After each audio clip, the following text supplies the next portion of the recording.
Um, Trupa, anong magandang kategory sa manufacturing?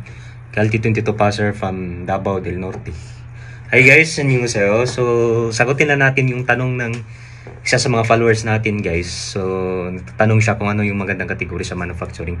Actually, maraming kategory sa manufacturing guys. May food industry, textile, furniture, basic metal.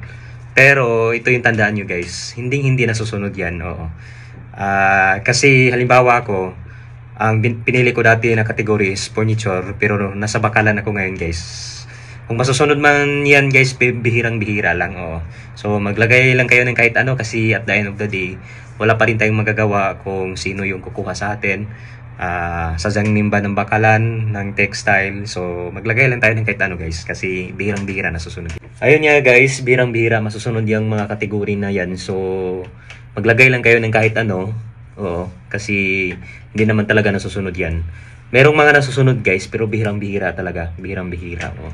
Kasi sa lahat ng mga nakausap ko, mga kaibigan ko, hindi nasusunod yung mga kategory na gusto sana nila trabahuan, pasukan dito sa South Korea guys. So, halimbawa, yung kaibigan ko gusto sana siya sa food industry kasi yan yung pinili niya nung nag-register siya sa Google Form. Oo, yung food industry yung category na pinili niya dahil gusto niya magtrabaho sa food industry kasi magaan lang sa food industry guys. At hindi mainit. Oo. Pero nung may massive na, may selection na, iba yung company na kumuha sa kanya. Oo, ngayon nasa bakalan din siya. So ayun, wala tayong control diyan guys sa mga category na yan.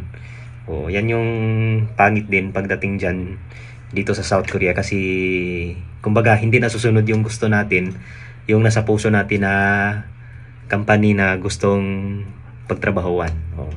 Halimbawa ako, gusto kong magtrabaho sa furniture guys kasi yan din yung hilig ko dati nung nasa Pinas pa ako.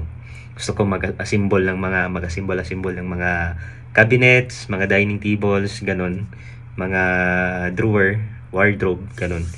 Pero hindi ko akalain na yung kumuha sa akin is taga Bakalan. Oo. So ayun, wala akong magagawa guys. Ngayon nandito na ako sa Bakalan.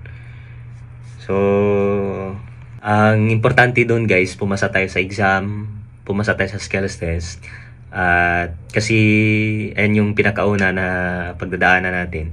Kasi hindi tayo makakarating sa mga kategory na yan guys pag hindi natin napasa yung exam. Oo. Kasi pasa muna yung exam bago tayo mag-fill up sa mga kategory na yan. So, sa mga nagbabalak, mga ating mga IPS, huwag mawala ng pag-asa, huwag ma-discourage, huwag ma-discourage kasi ayun, pagpatuloy pa rin natin ang pangarap natin makapunta dito sa South Korea. So, maraming company dito guys, maraming company dito sa South Korea, malalaki yung sahod pagdating dito. So, bawing-bawi din naman yung mga gastos natin pagdating dito. 2 months, 3 months, bawi na yung mga gastos natin. So, kay sir na nagtatanong, congratulations dahil naipasa mo yung exam at ayun, fill up na siya sa Google Form guys, yung category. Naguguluhan siya, nagtatanong siya kung ano yung magandang mga category. Oh, so ilagay mo pa rin sir kung ano yung gusto mo. Halimbawa, gusto mo magtrabaho sa food industry, ilagay mo pa rin doon, food industry. Oo. Pero yun nga yung sinasabi ko, bihirang-bihira na susunod yan.